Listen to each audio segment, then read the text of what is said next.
C'est à 10h05 que le Falcon battant pavillon République d'Angola a atterri jeudi 31 août 2023 à l'aéroport international d'Olombo. À sa descente d'avion, le président João Lourenço est chaleureusement accueilli au bas de la passerelle par le chef de l'État congolais, Denis Sassou Nguesso. Cette visite rentre dans le cadre des consultations régulières entre les deux chefs d'État et est le signe de l'excellence des relations d'amitié et de coopération qui lient les deux pays.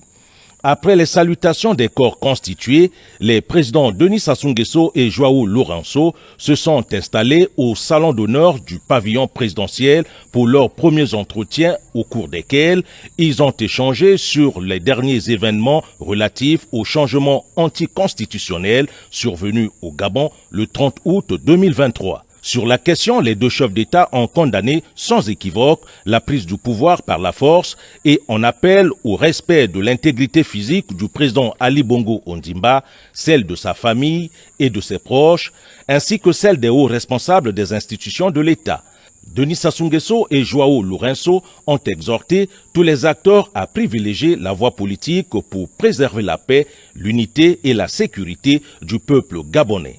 Après ce premier tête-à-tête, les deux chefs d'État ont mis le cap sur Oyo. Et c'est à Ngolo-Douala-les-Bains, au bord de la Lima, que les présidents angolais et congolais ont poursuivi leurs échanges où ils en appellent à la convocation urgente d'un sommet extraordinaire de la CEAC destiné à doter l'organisation d'un leadership afin d'éviter un vide juridique et d'assurer la continuité de ses activités étant donné les événements survenus en République gabonaise. Abordant les questions bilatérales, les deux chefs d'État ont souligné l'excellence et la qualité des relations historiques, d'amitié et de coopération qui existent entre le Congo et l'Angola et se sont convenus de rester en contact et de se consulter aussi régulièrement que possible sur les questions d'intérêt commun et de contribuer à préserver la paix dans la sous-région.